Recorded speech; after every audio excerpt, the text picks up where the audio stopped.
Yours up there already. Good afternoon. Welcome to the Public Works and Finance Committee meeting of the Moscow City Council. It is the 28th of February. Welcome all of you. To my left, far left, is Bill Belknap, our city supervisor. To my left is Councilwoman Laughlin. To my right is Councilwoman Lewis. I am Gina Terusio. First item on our agenda today is the approval of the Public Works and Finance Committee meeting minutes from Valentine's Day of this year. They look good. You know. Excellent. So those are approved. Mr. Belknap. Consent. Second item is lot line adjustments at 617 and 623 East D Street. Amy Henrich, hello. Hi there. How How are are you you? all today? Good. Good. All right. So as you said, we have a lot line adjustment today for 617 and 623 East D Street. Okay. These are the two lots in question. This is D Street, right along the arterial there, Howard to the east. These two lots, 817 is to the west. 617 is to the west and 623 is to the east. They currently sit at 8,000, just over 8,000 square feet and 10,000 square feet, respectively. The applicant's proposing a 1 foot lot line adjustment.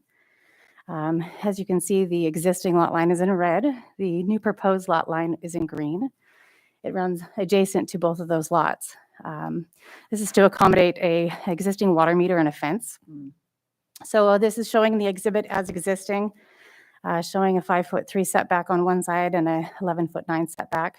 This would change that to a 6'3" setback and 10'9" setback.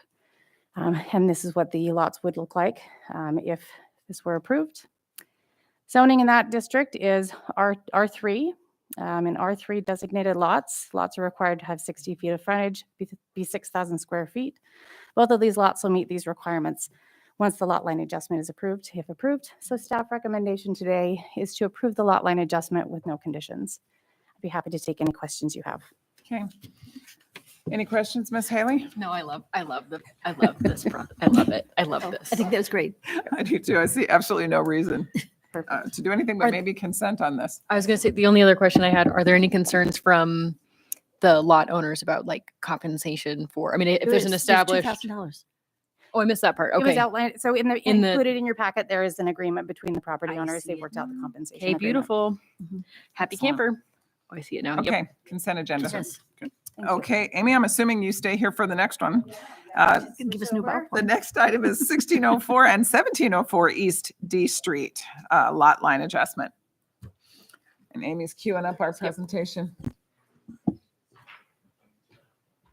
Okay, here we go again. As you have said, this is for 1604 and 1704 East D Street.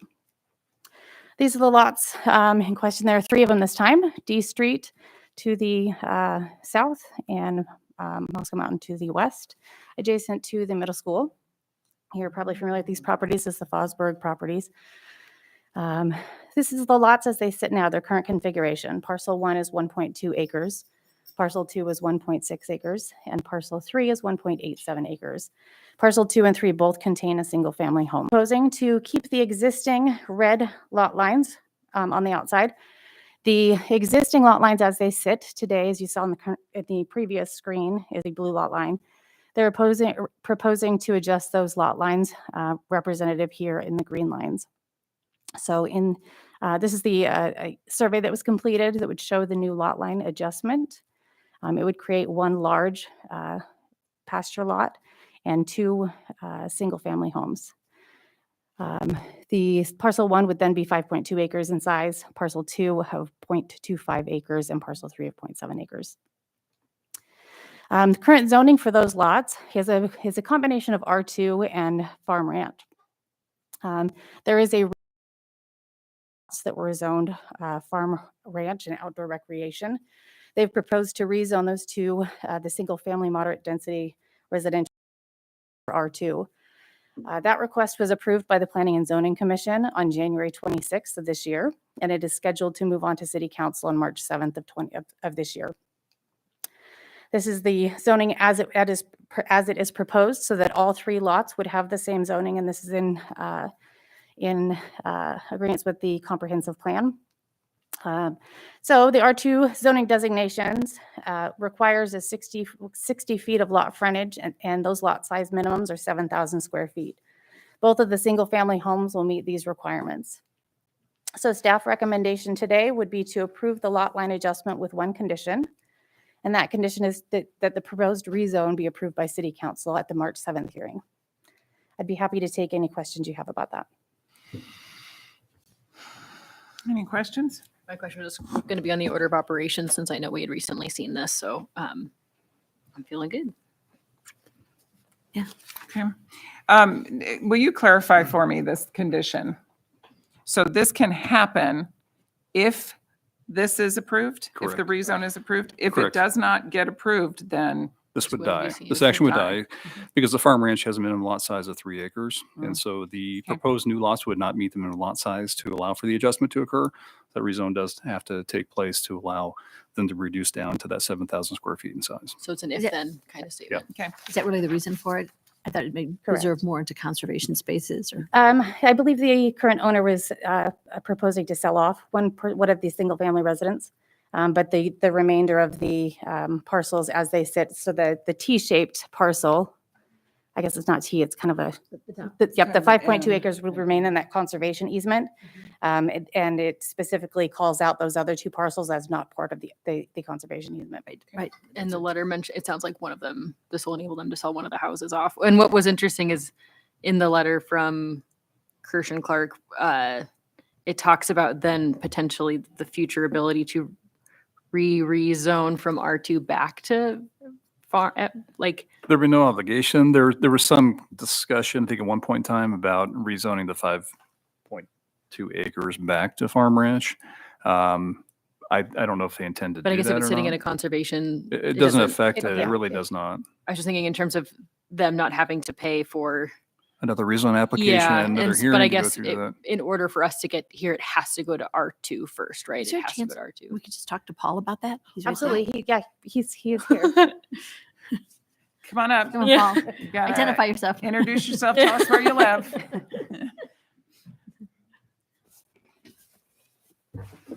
So I'm Paul Clark. I'm an attorney here.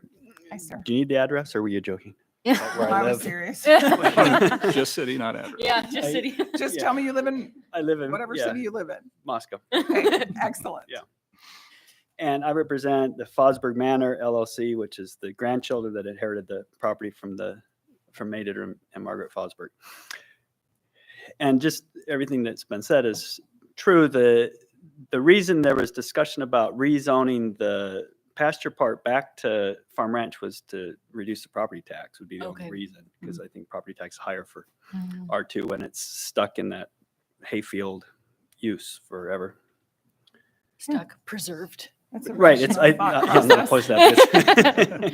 Yeah. But they can't change that. Right. So, and they just want to sell the house on the corner. Okay. So if it's true that it's a tax issue, is there one?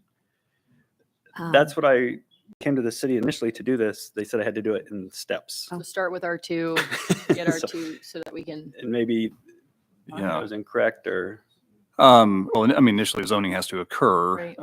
The entirety of the property would not have to be rezoned.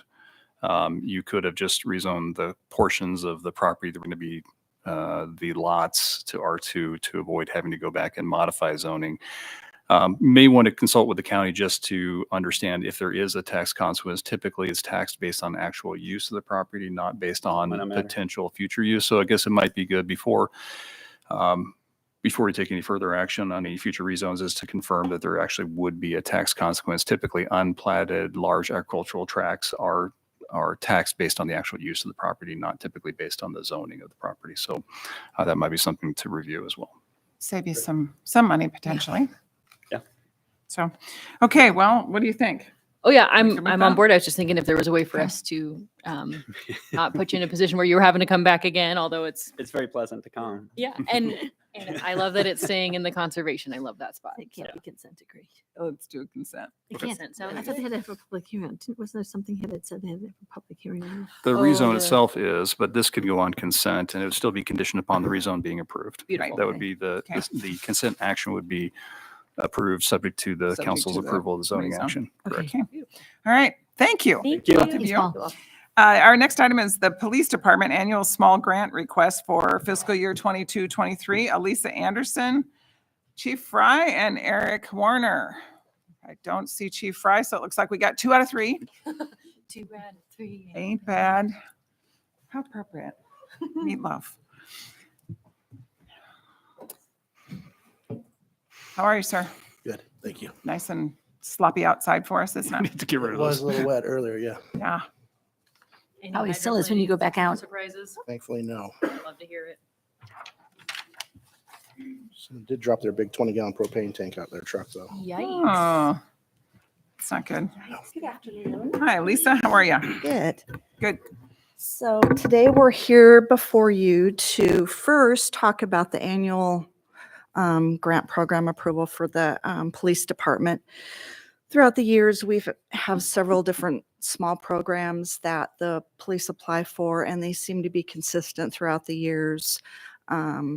And so what we did, I think it's probably been 4 years ago now, we decided to group those into one request before council, as long as those accumulation of those grants don't go over $50,000.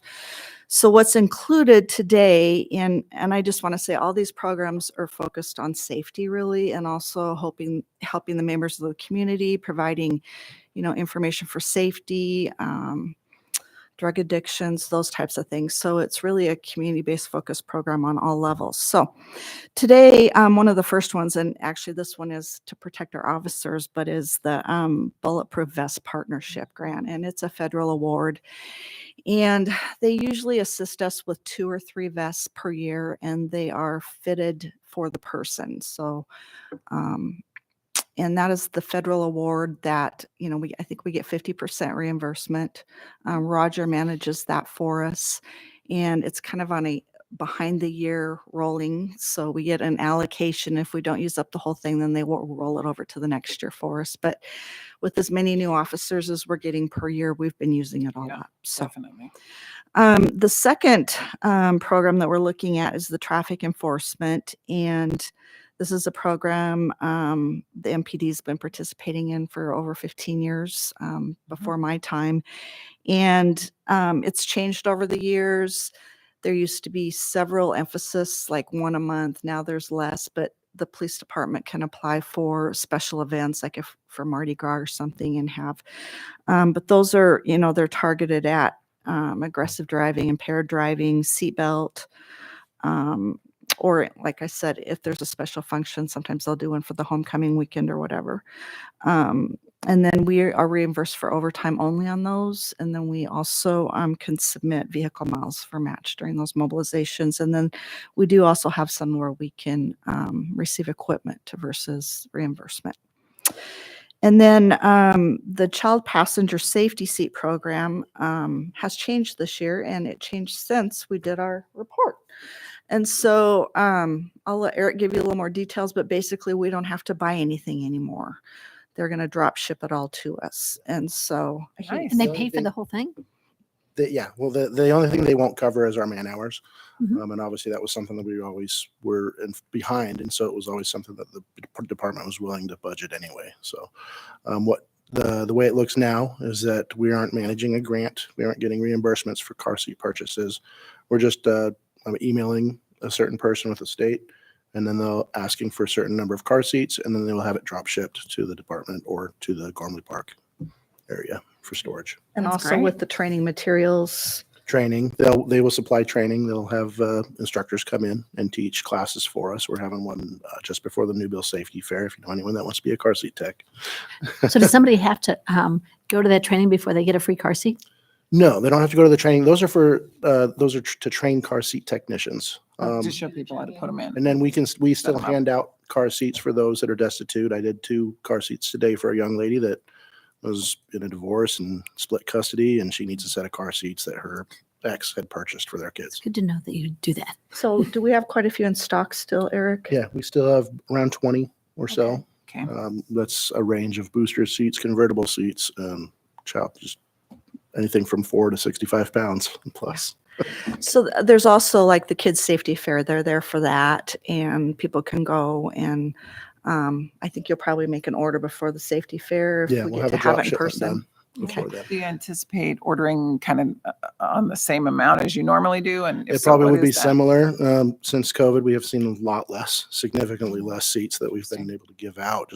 Just fewer people are willing to come out and ask for the car seats just based on the ordinances that were in place. But now things are opening back up. We Yeah.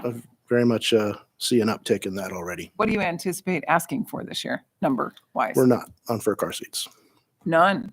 No, they'll drop ship it to us. So it's nothing. how out many of will usually you- pocket. order like 100 to 130, There you go. depending upon what we Sometimes, have yeah. in Okay. inventory. Yeah. But if, I think we just want the public to know if you don't have a car seat, get a hold of the Yeah, police department. definitely. And even if they don't have one in stock, they can order them and get them for you. So anyone that needs a car seat can have one, Okay. That's awesome. I have a question. So do part of that, I'm super excited about the car seat conversation. A couple questions. One, can you remind me what the date of this year's safety fair is? The safety fair is on the 4th of June, and Always the first Saturday of Always June. first Saturday. Okay. the state's willing to sponsor us. The training's going to be at the Moscow Police Department. And is it the state or is it ISP? I mean, is it State, well, state, OHS, ITD. Office of Highway Safety. beautiful? Sponsors. And then I was going to ask, do I'm thinking of the entities that may be hearing about people who need car seats on the front line outside of like foster care providers and things like that. For like, I'm thinking like Inland Oasis or like Family Promise of the Palouse. Are those people? They're Are they part, equipped they're a with part of the- the coalition, Okay, beautiful. are. So they're And equipped so- with the answers in case someone comes and says, I'm in a Yep. situation where I need it. and there's a technician that works at the Wish Care Network. So Is it the same Yes. for the court assistance office? Over CASA. No, just court assistance office up at Latah County Courthouse. I think that's different. No, They I mean, can I think refer- that they would run into. They'd be able to refer them Okay, to us. I will tell her. Yeah, that's something to There's somebody know. that But needs I don't car think I seats knew, and they so can't that's afford a car awesome. seat. Some of these car seats can be $60 to $100 depending on Yeah. the models, but Well, we're 'cause able to get an institutional price. Well, back when we were ordering them, with Wholesale our, price? Yeah. but then the state's just going to drop ship it to us, so we don't have to worry about the financial end of the And car that's not seats. part of our $50,000 grant. Well, I'm going to change the CCSR because we didn't know this before. We'll still keep the cap at 50, but I'll note in here that now we'll be getting our equipment and training materials, that type of thing, drop shipped. So So there's no awesome. out of Okay. pocket. very cool. That's excellent. Does it also cover, it doesn't seem like it does, I didn't read it in there, the bike helmets? Remember you used to get bike helmets and pencils? That's a separate thing Okay. from the car seats. Okay, I thought it was all part of safety and I wondered why it wasn't in there, but there we go. And usually the bike helmets are sponsored through the Kids Safety Fair. Yep. And that's where they Newville do the Safety Fund. giveaway. Yeah. Yeah. Okay. So one of the other programs that we also participate in is it's called the Office of Sponsored Programs. And it's the policy through, or excuse me, Office of Drug Policy, and it's the Partnership for Success Law Enforcement Grant. This is one that I guess we're on our fifth or sixth year. They're fourth year. Fourth Correct. year? Okay. And I'll just let Eric tell you about it. It's a great program. They have that offer us overtime hours to do underage drinking enforcement, essentially party patrols in plain clothes. Well, the officers would go up on campus. We were very highly successful during the Halloween weekend. I think there was over 20 or almost 30 citations issued for underage drinking, and those are infractions, so there's no criminal charges unless they keep doing it. Then they start to get those criminal charges for underage drinking. So it's an infraction the first time and then it goes up to a misdemeanor, Yep. kind of like a record of it? And so it looks like it's more, does it also come with an education element beyond that? Absolutely. I don't have the numbers right in front of me, but I know that they contacted nearly double the amount of citations that were issued Right to on. people. And there was a lot of open container warnings, Yeah. a lot of instruction because they think they're on Greek Row. They Mhm. can walk around with a drink in their Mhm. hand when they're really on the city street. Mhm. They're in a public place. Did you do those at the tailgating for the football games too? That's actually through the The other one. campus. Yeah. Okay, through campus. Okay. The last one that we have before you today is actually a foundation grant, and it's through the Walmart Foundation, and it's called Shop with the Cop. And I'll let Eric tell you more about that. I'm probably not the most qualified, but we every year Walmart donates a lot of money for us to be able to take kids through the store to be able to pick out presents for themselves and for their families. It's typically low income families that get to qualify for that sort of thing. And it's pretty nice to be able to walk the kids around that they're able to get something for their brothers and sisters and their mom and dad and something else for themselves. Something And nice. cool relationship. So we usually building. have like enough officers there to go with, each to take a child. Sometimes ISP comes in the county, and I think it's McDonald's donates breakfast usually.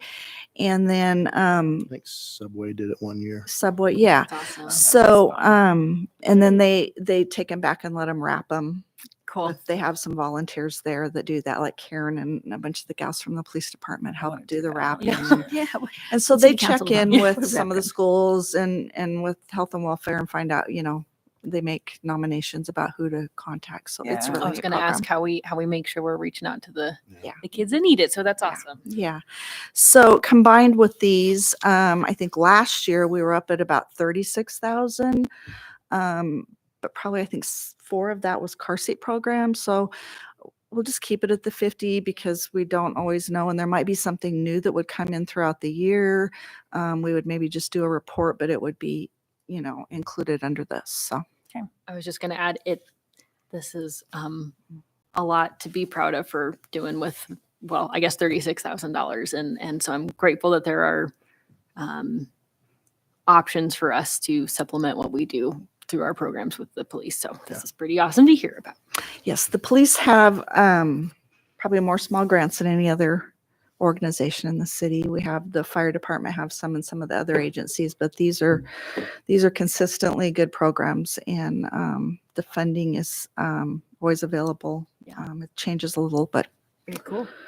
okay. You should be proud of that. Thank you. That is, I always like to put things on regular agenda just so that we tell people, but I think this could be consent. So the question is how did the police department advertise this? I just like at the end of the year that says gave away this many car seats, this many helmets, this many.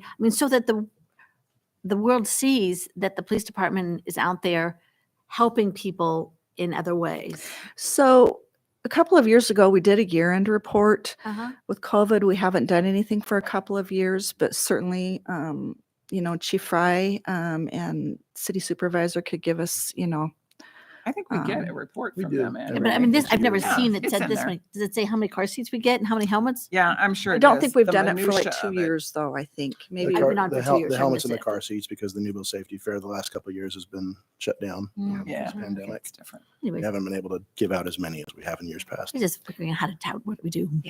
But Eric is the statistic man. He is the best Excel user in the police department. I just love him. Lucky you. He makes my job very easy.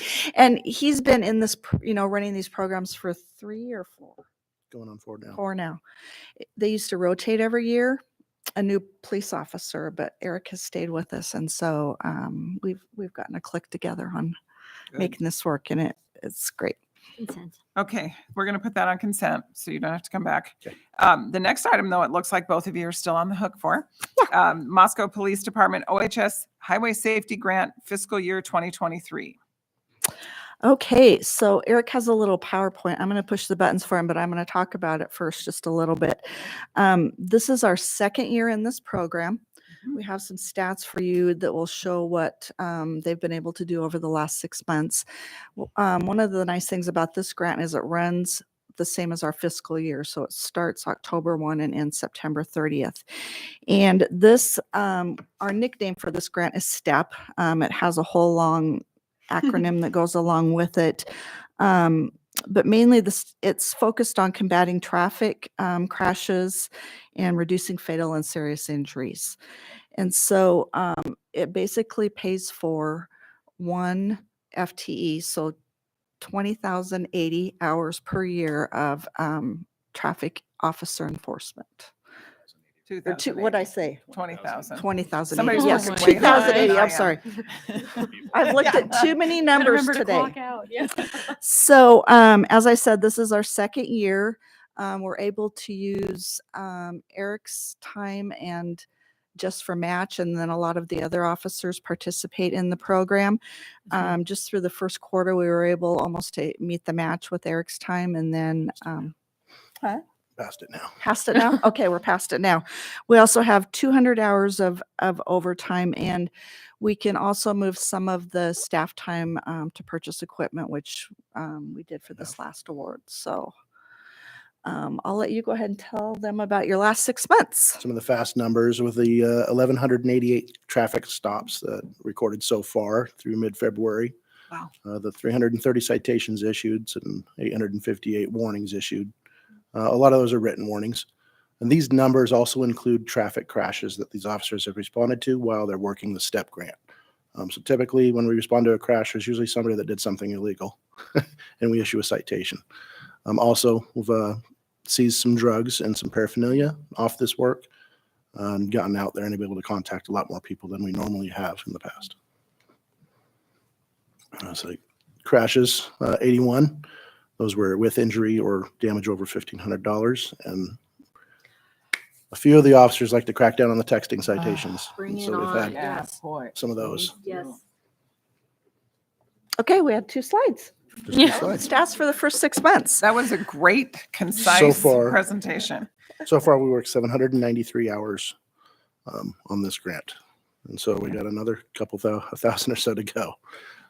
My match so far, I've been able to, as far as my man hours with 30%, we've been able to get up to $27,000 on that match. So we've made the match. Great. Yeah. So we did have the guidelines and the application Mhm. included. We've just made some cleanup typo things in the application, but that's where we were at the time. And because this one is, $100,000 that we're applying for, we bring this to you separately. Yeah. It's a large amount. Yeah. Second year, they do as much as they can, being short-staffed. And so these guys put in a lot of extra time to make these programs work too. So anything you wanted to add? Jacob, Sorry. questions? So I guess my question is that one of the things that people often talk about with respect to citations and such is that whether or not those citations are given for financial reasons, just having gotten, and so what is the discretion? This is kind of like off the mark, but it's not, because you put up their citations and you put, warnings. Is that within the discretion of the police officer to determine whether or not they're going to give a warning or they're going to give a citation? Absolutely. There's no requirement or number that we are required to do as far as giving out citations. We don't see any of that money. It goes into, I think, the county fund or court funds. Not sure how it works, Bill. But the urban legend about there being We don't see more any- citations at the end of the month to try Yes, and police meet the Department quota, doesn't get right? anything extra out of Because, issuing a I mean, I don't know, ticket. you drive through those little towns and somehow people always say, watch out for that little town. They support their entire police department Yeah. on that. And so while I had you here and we were talking about citations and such, I Based thought, on my knowledge, I'll just it goes to a ask. general fund. We don't see it. okay, well, that's helpful to know. Based on my 15 years of working with these guys, I've never heard anyone say I have a quota or any of that. I've Yeah, not I've heard any never. of that. So Okay, missing so one. let's, I um, have one more question. if that's okay. okay. Go ahead. I'm really excited to see the text citation conversation happening. I think most people did not realize when that went. I think it passed in 2020, right before COVID. Mhm. And so it kind of got lost in all the other headlines. So I'm really happy that Idaho passed it. I am really curious, are the numbers low because it's hard to, like, are you getting pushback from people being like, oh, I wasn't texting, I was just looking down? Or Well, like, any handheld use of the phone yeah, is citable. So if I see somebody walking by or driving by and they're doing this, that's my threshold. yeah, If they're not looking at the roadway, or if they're doing this, they're just talking on their phone. I can see that they're looking at the road. They're just talking and Yeah. holding it in their one hand.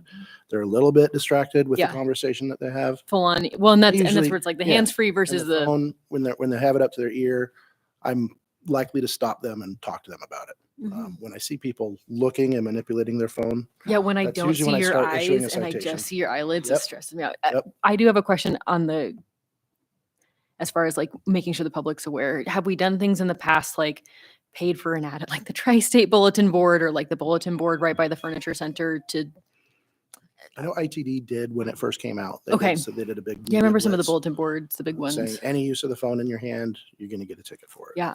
So, Would And the we? county puts out a lot Mhm. when there's going to be enhanced traffic control and things And like I'm used to so seeing the we enhanced get traffic ones around knowledge. 4th of July and the holiday ones. I'm just thinking the things that lead to $1,500 worth of damage that people, I just worry people don't know about. And so I don't know if that's, Eric, I'd love to see a billboard or two. What about if someone has something mounted on their dash, their phone, and they're touching? one touch activation is okay. A Interesting. GPS Okay. mounted, as long as it's not obstructing their view of the roadway. Right. Good to know. Okay. Thank you. All right. I'm going to put this on consent. Yep. Works for me. Girls. Okay. And it will be interesting to see next year. I know we maybe are not having a totally normal year, but it'll be interesting to Mhm. see the change year over year. So look forward to seeing that. All right. Thank you very Thank much, guys. you. Okay. Our next item is the Taylor Booster Station Supply Loop Bid Award. Mr. Bouvel.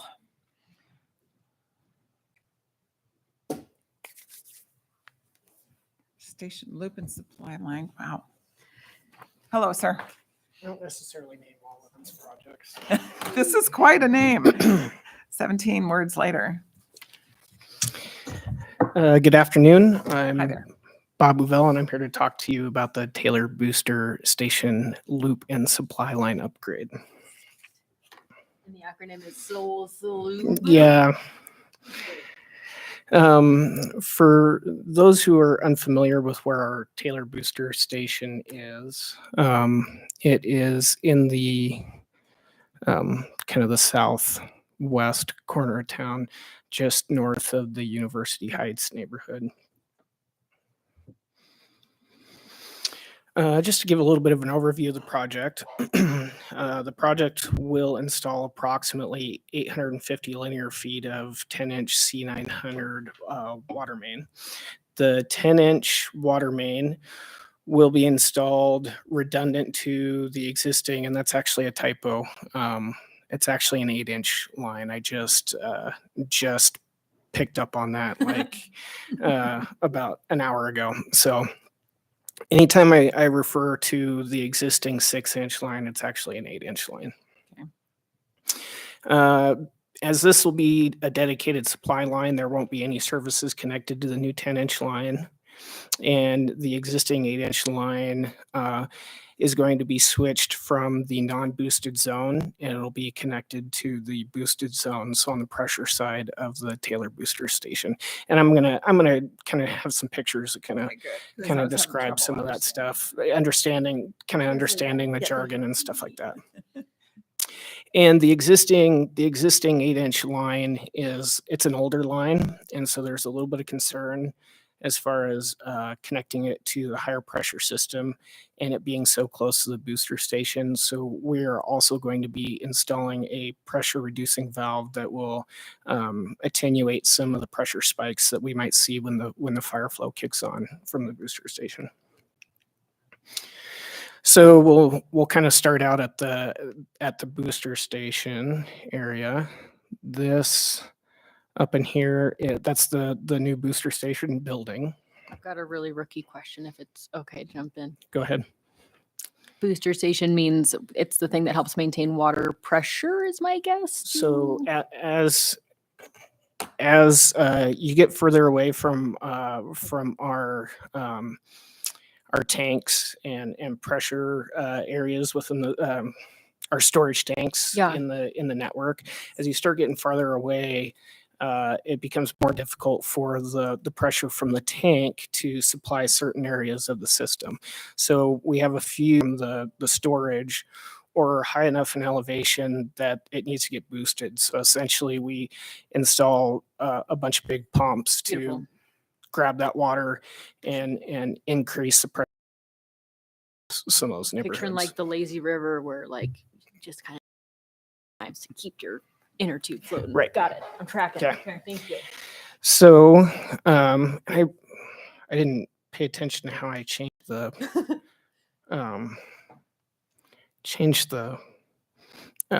pointer, but this lighter blue line is the existing line, and you can see that the old line used to come in, run like this, come into the booster, and then it would come out and would head up the hill, would head up Taylor.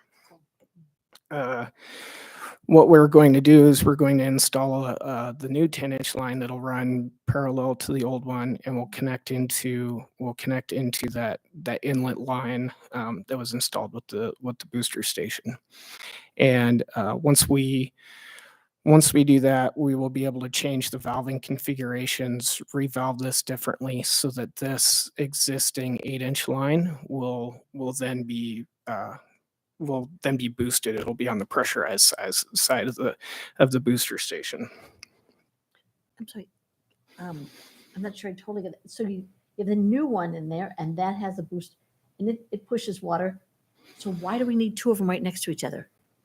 I'm going to get into that a little bit Oh, great. in Thank the next deal. So what we've essentially got going on here is we've got the existing line, which has several houses, services attached to it, fire hydrants, things like that. And so something that we discovered after we installed the Taylor booster station, and we were able to run tests and get pressure readings on how our system would react to having the pumps kick on, was that we were getting really low, close to negative pressures in this existing 8-inch line. And so are there target pressure points? Like, is it an industry standard? Is it like? There is a minimum pressure you need to maintain in water mains before you have to go on to a boil water order. Gotcha. And so that is the concern. Is if we don't. This booster station primarily feeds University Heights, Walenta, Bora area, but you also have some up on King and Queen Yeah. that sit a little bit somewhat high Yeah. in the area, higher than Taylor. And they were on the non-pressured side. So when the booster kicks on and creates a suction on that line, drawing water in to pump it up to there, it reduces pressure to all those services, as Bob noted. And so you have services down along Taylor. You also have some that sit a little bit higher. And as you go up in elevation, you lose pressure. Okay. And so those are the ones that were the most impacted as you got to a second story building up on King or Queen. And so how often do we, sorry, you may get there on this question. For these booster stations, are they constantly taking samples of pressure? Is it a manual thing? How are we checking really often? Is it like every once in a while if there's a complaint? We check when there's a complaint. Most of the fire hydrants are checked on a regular schedule. I don't know exactly what that is, but they do regularly do flow tests on all the fire hydrants and kind of and to see. We also use that information to calibrate our models that we use to kind of size lines and things like that. So basically, if the system's set up right, the physics should follow, and you shouldn't have to keep too close an eye, right? Correct. And I think this is primarily an issue when the fire pumps are operating in this booster station, which is not going to happen on a regular basis. So you have duty pumps that cover the domestic demand for the pressure zone up on Walenta and Bora.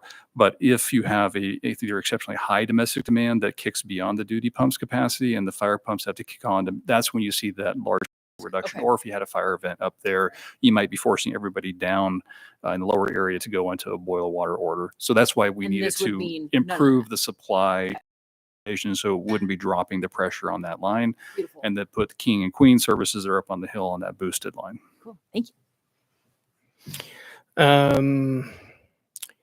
Let's see, to continue on, we as I said, there's a little bit of concern about the age of the existing 8-inch line.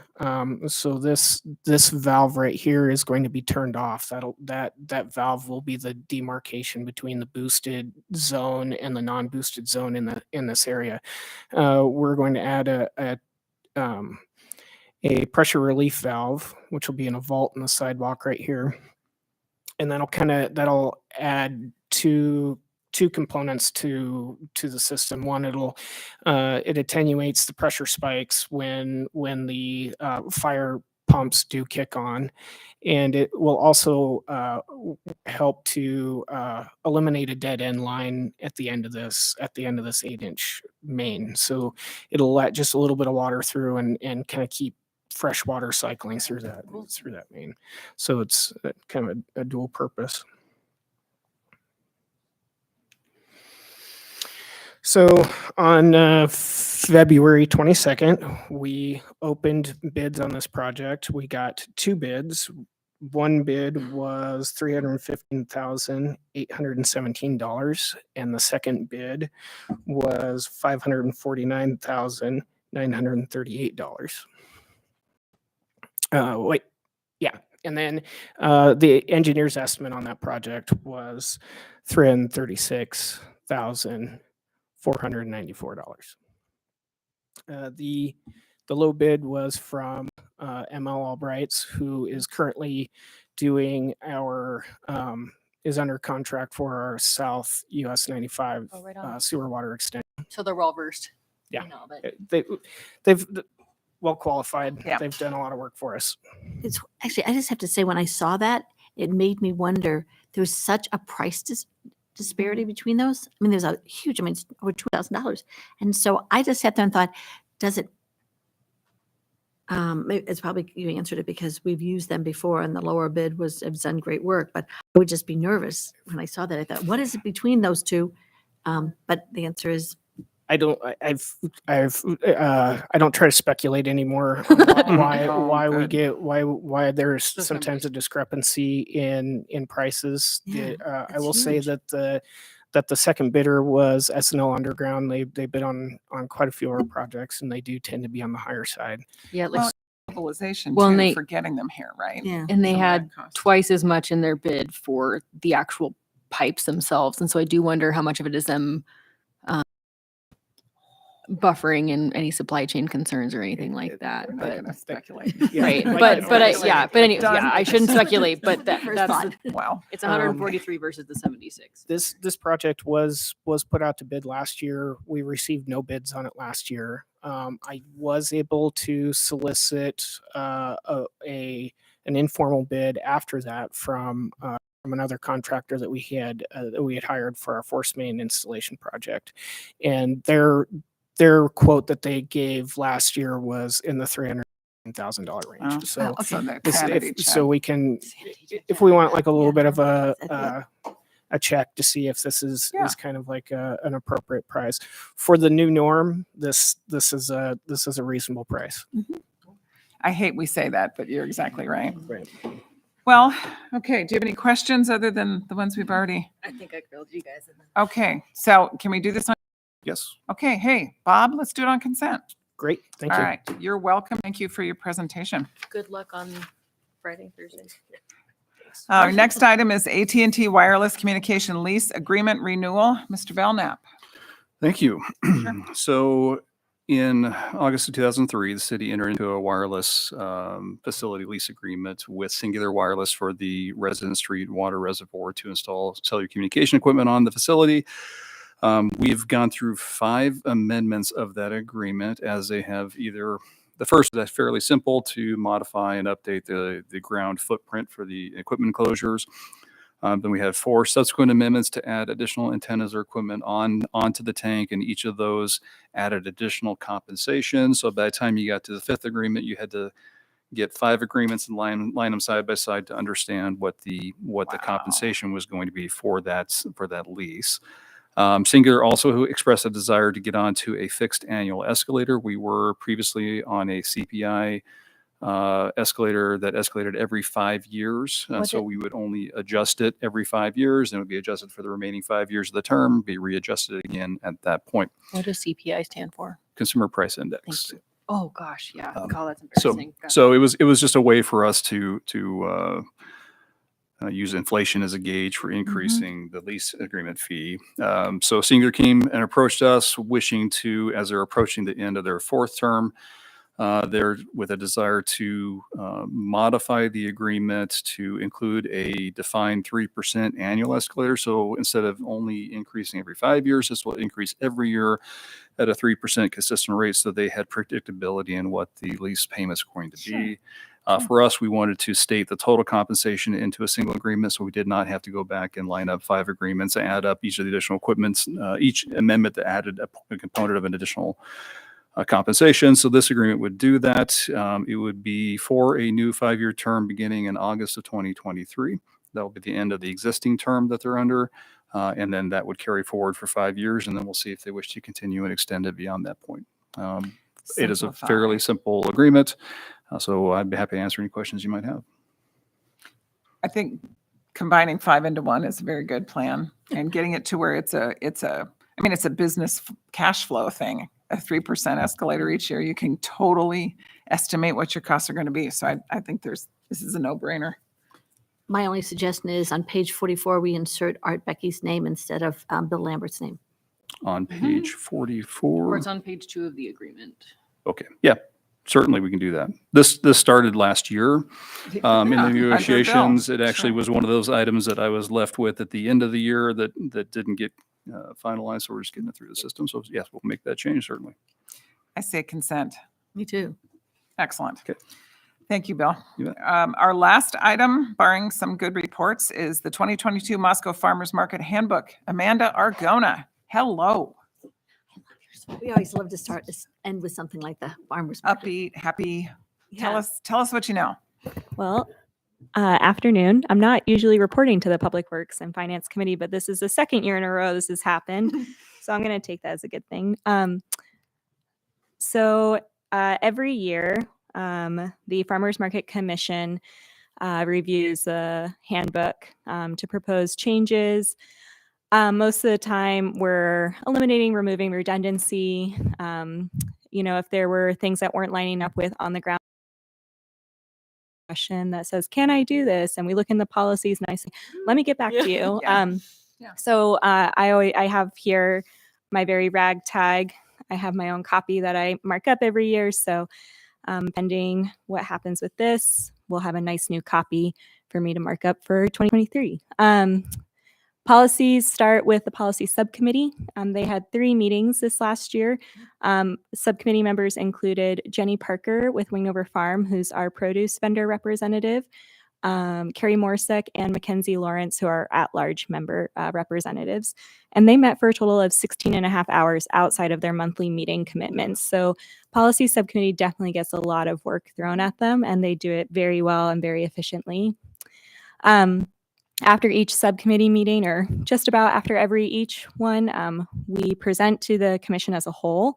It's a great time to just kind of make sure that the subcommittee is on track, if there's any serious contentious things that we need to be considering. So this year we went to the commission with reviews for the 7th, the 4th, and the 1st from December through February. So that becomes an agenda item. They report out. This will be the cover of this year's handbook with our new program graphics developed by Julian Ewert. So we're excited to continue to use those and roll them out. Market operating policies. This one, basically a lot of language cleanup and just making sure we're being consistent and what we mean by our definitions. So defining what a new vendor is, what requirements they need to go through in order to be a qualified vendor, and just making sure that these align appropriately with the associated appendix. Returning vendors very similarly. So we have different processes for different types of vendors in addition to whether or not they're a returning vendor or a new vendor. The commission and the subcommittee both looked at vendor production and location rule. This is commonly known as the 200 air mile radius discussion. Lots of vigorous discussion, lots of potential options. Again, the commission wants to do more research and table it for further discussion. In fact, the policy subcommittee is so excited about continuing the discussion that they have volunteered to continue meeting. Normally, they only get activated in the fall/winter. So I have a very robust policy subcommittee. And I said, if you want to meet, we can make that happen. So they will be continuing that discussion on whether or not to reduce the 200 air mile radius. Vendor operating policies, very small addition to our setup. Basically, having their tents and booths set up by 8 a.m. was the addition. So prior to this, it just said that vendor had to be in the market footprint and actively unloading by 7:30 a.m. We see shoppers as early as 7:45 a.m., so it's really a risk management thing.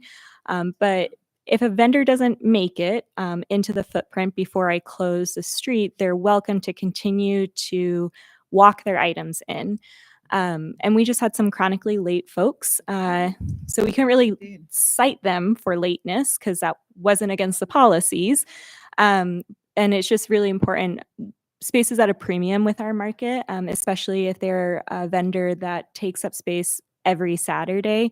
And so we just want to make sure that we're evaluating our vendors for their timeliness, ability to follow policies, and that folks who really are showing that they do that are getting the space that they deserve. So that's why we added that setup by 8 a.m. The Policy Subcommittee and Commission also reviewed 2 standing policies. Vendor merchandise was added, oh my gosh, I think it was new in 2021. So they created that policy over the course of 2020. And basically it allows vendors, if they have a t-shirt, to be able to sell their merchandise at the market with some stipulations. They didn't want to make any changes to it. They didn't see any severe issues. And then we had, I think, a minor addition with our public health management that, again, no changes are carrying forward to 2022. So there are times when policies are looked at and there's no changes to them. Our Appendix 6 probably had one of the most significant changes. A couple of things that we really wanted to drill down with the commission. This isn't the entire appendix, but just sort of the highlighted changes. Really understanding the purpose of what a site visit is. Site visits are required by all of our agricultural producers. So I'm quite out of office most of the time in April, maybe all the way up until June, doing these site visits with commission members to just verify that a producer is growing the carrots that they're bringing to market, as well as learning about their practices to make sure that they're in alignment with our mission statement and core values. We did see some issues and actions this last season, which led the commission to really want to hammer out what happens for a vendor when we see these issues and actions.